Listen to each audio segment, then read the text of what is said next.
Blood Widow. When I first saw this movie, I thought it was going to be a kind of mockbuster rip-off of a certain other character, but it's not. It's actually a slasher film. Now, before I get into the review, I have to apologise a little bit about the quality of this video. My camera broke a little while ago, so I'm having to use my phone, and I'm very aware that the audio doesn't quite match up with the picture that you're seeing, so I apologise if I'm looking like I'm in some kind of old 70s kung fu movie.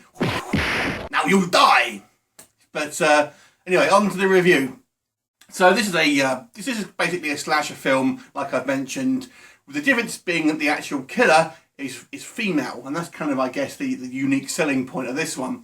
Now the story here is we have a young couple who have just recently sort of bought this house, and they kind of move out in this stick somewhere, with a bit of a fixer-upper, and the first night they're there, they decide to have a bit of a party. And this couple are having a little bit of an issue with them. It's kind of the way their kind of lives are going. But they can bring all these people over, and we get a few kind of like cliche characters, like the slutty chick, like the kind of the hippie chick, etc.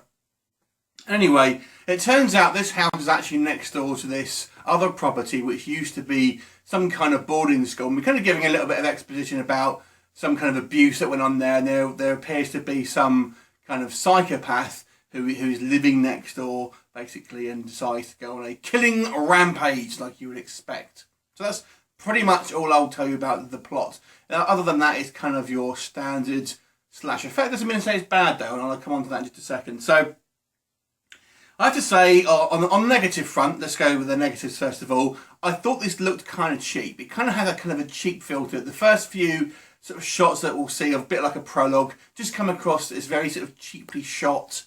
The music is kind of low budget, and so it just has this kind of like a cheap feel to it. Initially, anyway. It kind of gets better as the film goes on, though, I have to say. And like I said, other than having the fact that it's a female kind of villain, there's not really a lot in terms of originality. All the sort of characters are relatively kind of cliched. There's not a lot of surprises here. Pretty much, there's some bad instances of things like foreshadowing, and something always bugs me in these slasher films, and does it in this one as well. Is do these slashers, once they've killed people, then start scrubbing the floors and kind of getting the bleach out to kind of clear up? Can you just imagine it? And then and their sort of costume and their sort of like rubber gloves on, and their kind of bleach spray clearing up all the blood. It always seems there's no other kind of evidence that they've killed anyone, and just you think to do that they have to clean it up anyway. And that's guilty of that, and that kind of one of these things that kind of bug me. Well, the acting also was kind of a little bit choppy, I've got to be honest. Some of the supporting cast, I thought that their line delivery was pretty kind of lame in some instances. Not all again, but some of them. But overall, this was an entertaining slasher film, despite those negatives. So it's actually a pretty gory film. There's a good amount of gore here, so if you are a bit of a gore hound, I think you're going to like this one. It's more gory than I was expecting to be. I thought this was going to be more along lines of kind of more like an action horror film, and it is really just pretty gory and pretty gruesome, and there are some quite reasonable effects, I have to say. It's all practical stuff here as well, so if you're not a fan of the kind of the CGI look, if there was CGI, I sort of didn't notice. But it all looks pretty decent sort of practical effects here. And the actual killer herself, you'd think maybe, being a sort of female killer, it might not be threatening as much, but it totally is. She looks like she looks a little bit like the kind of the bad guys from Thor: The Dark World, I've got to say. But nevertheless, she has this kind of like mime mask on, and she kind of like almost ninja-like, I've got to say.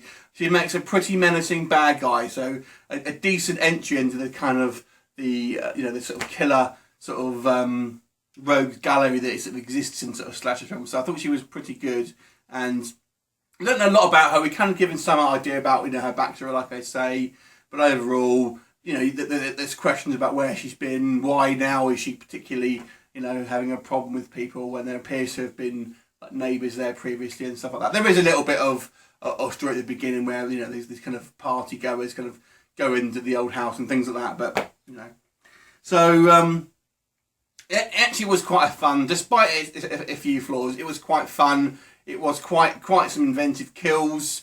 A lot more sort of effects heavy, I suppose, in regards to the sort of the practical gore effects and things like that than I was expecting. A decent killer, a decent kind of bad guy. let down by a little bit by, I think, a little bit of unoriginality and kind of stock characters and things like that.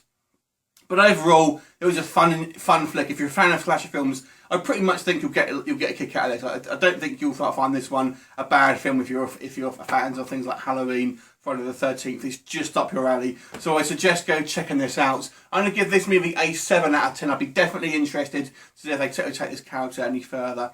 Anyway, if you've seen it, what did you think of it? Leave me a comment and I'll look forward to seeing you next time. Bye for now.